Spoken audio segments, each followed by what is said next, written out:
Welcome to Hidden Reality. Imagine waking up trapped inside a mangled aluminum tube, 3,800 meters up in the freezing Andes Mountains. Around you are the bodies of your friends. You have no food, no winter clothes, and the search planes just flew right past you without stopping. What do?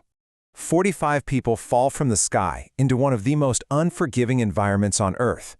72 days later, against every known law of biology and probability, 16 of them somehow walk out alive. How is that even possible? The true story of Uruguayan Air Force Flight 571 is a masterclass in human endurance. Let's piece together exactly what happened. The nightmare begins on October 13, 1972. A massive storm is raging, and thick clouds blind the cockpit. The pilots make a fatal miscalculation. They think they're safely descending toward Curacao, Chile. But they aren't even close. They're actually 89 kilometers off course, plunging completely blind directly toward the jagged, merciless spine of the Andes Mountains. Suddenly, the ground collision alarms scream, but there's no time to react. The plane's tail strikes a mountain peak and is instantly sheared off. What happens next is a terrifying feat of physics.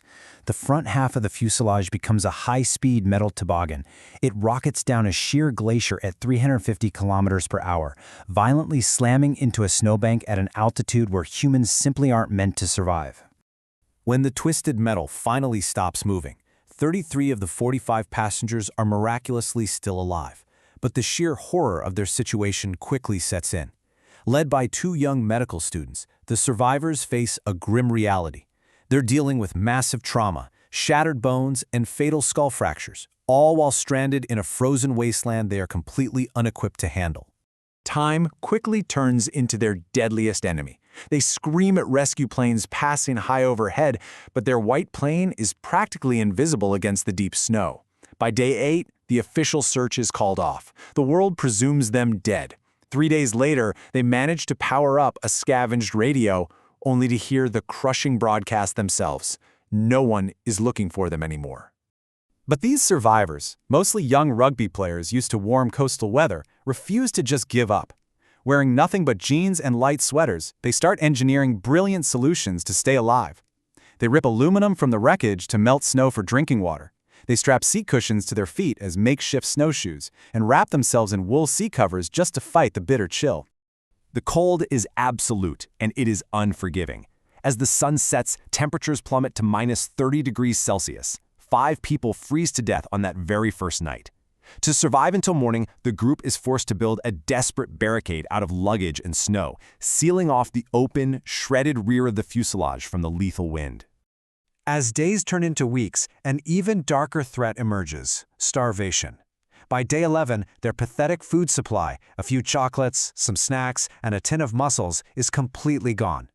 One survivor manages to make a single chocolate-covered peanut last for 3 entire days. But they're trapped on a barren glacier. There is no plant life, no animals, just rock, ice, and relentless hunger. This pushes them to an unimaginable breaking point. The medical students among them understand the brutal, undeniable truth of biology. To avoid starving to death, they have to make a choice that will haunt them forever. They must consume the bodies of the deceased. It's a traumatic, unthinkable decision, but their will to live demands the absolute extreme. Just as they force themselves to accept this grim reality, the mountain strikes a devastating blow. On day 16, in the dead of night, a massive avalanche roars down the peak. It buries the broken fuselage completely, suffocating 8 more people and trapping the rest inside a pitch-black, freezing coffin of snow for 3 agonizing days. When they finally claw a tunnel to the surface, only 19 survivors remain. Looking out over the endless, silent white expanse, a chilling truth settles over the group with absolute certainty. Waiting means dying. If they want to live, self-rescue isn't just an option anymore. It is their only path forward. A glimmer of hope appears when a small search party finds the plane's tail section, and with it, the heavy 2-way radio batteries. But the physics betray them. The aircraft's radio requires a 115-volt alternating current, while the scavenged batteries only provide 24 volts of direct current. Despite days of desperate rewiring, the radio remains dead. Their final technological lifeline is completely severed. With no other options, they meticulously plan a final, desperate expedition into the unknown. Using sheer survival engineering, they stitched together a massive communal sleeping bag, using scavenged copper wire and sewing needles. They pack a 3-day supply of meat and layer themselves in 3 pairs of jeans, multiple sweaters, and plastic-wrapped socks. They are going to walk out or die trying. On December 12th, exactly 2 months into this waking nightmare, Fernando Parrado, Roberto Canessa, and Antonio Vicentin step out onto the ice. Without ropes, ice axes, or even a map, they begin ascending the treacherous western peaks. 3 emaciated men, battling thin air, deep snowdrifts, and blinding storms, inching upward toward salvation. It takes 3 grueling days to summit the peak. They fully expect to look over the edge and finally see the green valleys of Chile. Instead, their hearts shatter.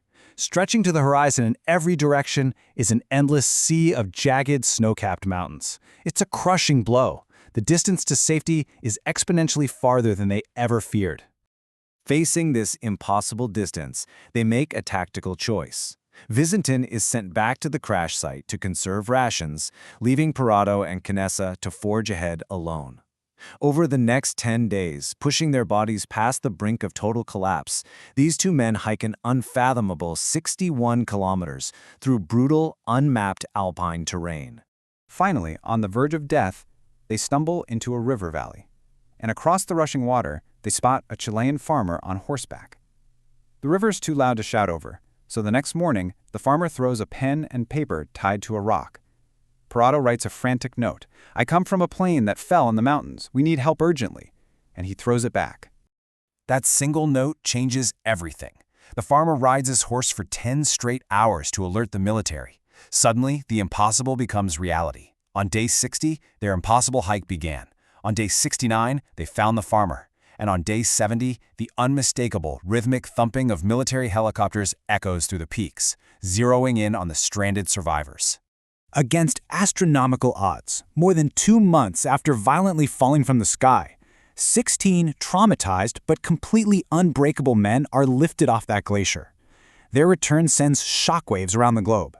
It is a genuine miracle and a breathtaking testament to the indomitable power of the human spirit. Which leaves us with a profound question. What limits can human resilience truly push past when survival is the only option left?